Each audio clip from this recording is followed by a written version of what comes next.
Yeah, and that's the thing about the Bible. That's why there's seven different ways of interpreting the Bible. Historically being one of them, allegorically being another one, metaphysically being another one. I guess you can put that in there. Also, alchemically, there's a reason why alchemists also broke it down. There's various ways, bro. And I think that we have a watered down version of the Bible and a watered down version of the doctrines that were supposed to be presented in the Bible. And the reason for that being, I finished reading The Divine Invasion by Philip K. Dick a couple weeks ago, and in there they have this holographic Bible, and the holographic Bible, they're able to project the Bible outwards, and they're able to manipulate the Bible and move it around and stack it on top of each other to reveal hidden layers of the story. And you're kind of able to enter the story in some sort of way. And they ban it because they can't have people accessing this version of the Bible, because then they're able to extract the hidden meanings within. Because think about it, if you project, like in the typical movies, like a projection, you start manipulating and moving it around, you start to overlay the stories on one on top of another. You're like, wait a minute, I'm seeing something completely new on this side, where you can't get it because not only are like the pages limiting you from doing that, but also language sometimes is a limiting factor too. It's like William Burroughs talked about language being a sort of virus where it limits you from being able to express yourself.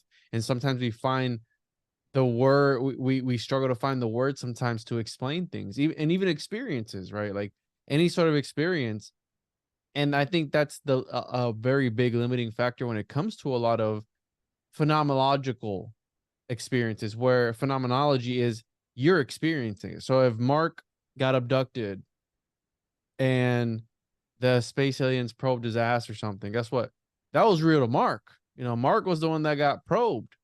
We can't take that. No one can take that away from you unless you've experienced that as well. Same thing goes with psychedelics. Same things will go with certain things in life and in reality, that the only way to describe it is if you experience it. Like, I can't describe to you what it feels like to love your child unconditionally unless you have a child which you love unconditionally. That's the only way you're able to describe that feeling. You know what I'm saying? So like, words are a limiting factor. And I think that plays a role into, do I think the Bible has the answers to everything? No. And I think it's like that. I used this metaphor yesterday, or this allegory, or whatever you want to call it. Yesterday, I said, everyone's in a dark room touching an elephant. You're touching the trunk. This other guy's touching the tail. This other guy's touching the foot. This other guy's touching the belly, whatever it is. Some other dude's touching its balls. You know what I'm saying? You're like, this is it. And it's a dark room. Yeah, some This other is it. dude. This is it. This is the, it feels squishy, or it feels rough, or it feels hairy, or whatever it is. Like, no, no, no. You guys are all touching the same thing. But just because you're touching it doesn't describing the bigger picture, which is it's an elephant. And I think that's all cosmologies. When you really zoom out, you go, okay, we're all touching on the same thing. We're just describing it differently. But then you get the elitism or the nationalism of oh, my guy's the guy. My part, the balls of the elephant are the part that matter. This because it's like, no, no, no. Just because you're experiencing it that way doesn't mean it's the whole picture. Right. And I think people need to slow down sometimes and really zoom out and maybe have a little bit more of an open mind when it comes to these other things. And that's why I like learning about all of them, bro. All cosmologies, no matter what, because you can always extract something from each and every single one of them, and that can benefit you in a way. But again, I believe that Jesus did die for our sins. And again, I'm a Christian. I was born into it. I do believe it. And will we ever truly, truly know? I don't know, dude.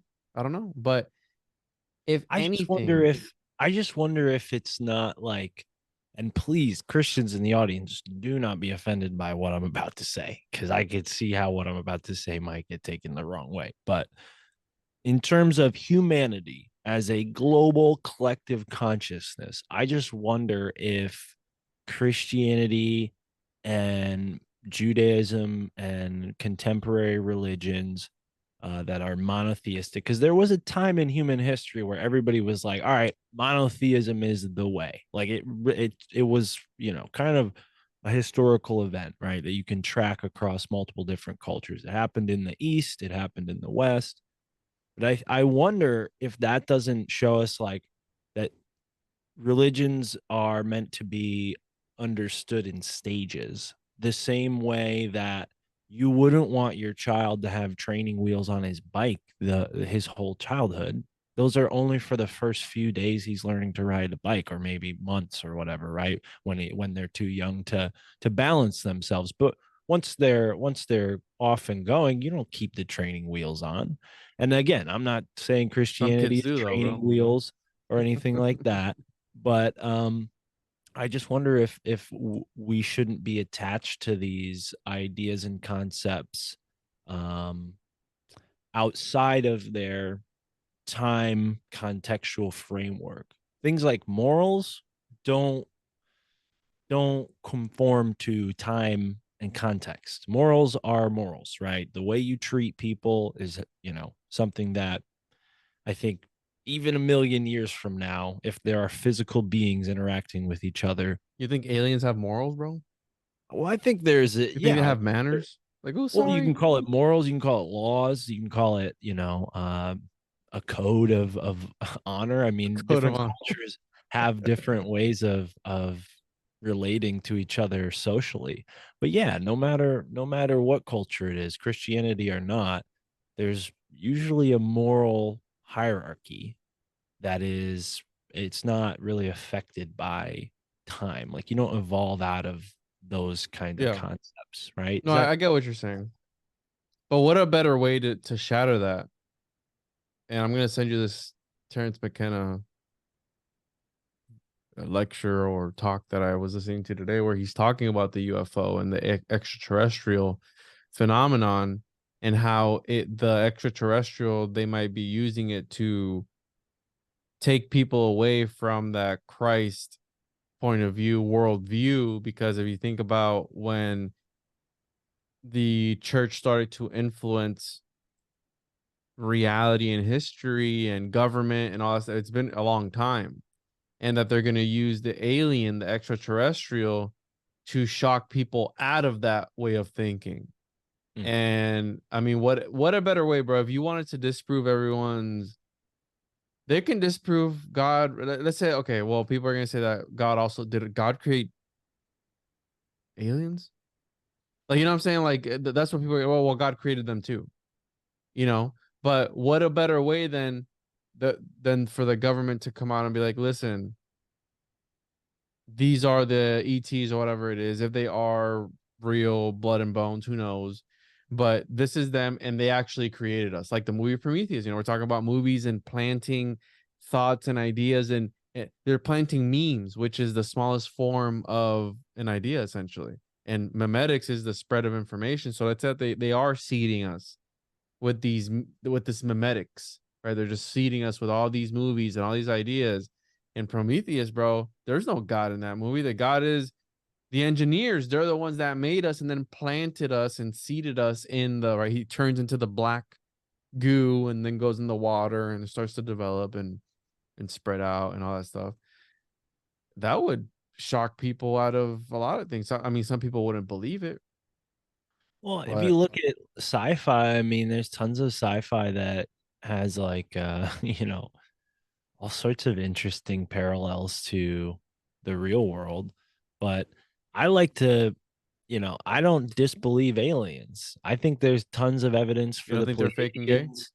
No, I mean, I think the government is lying to us about them. So, like, the government's version of aliens is fake and gay. But I believe in the Pleiadians. I believe in the people from Sirius. Like, I believe that humans could have come from other planets and seeded this planet a But long you don't time ago. believe in Jesus Christ, bro? Well, that could be a part of the Christian paradigm. Like I like these aliens could be Christian warriors going from planet to planet fighting the Young Satanists, Christian setting warriors, up yeah. gardens of Eden. Like what if they had a Garden of Eden in the Pleiades, and they come over to whatever they call this solar system and they set up a Garden of Eden here.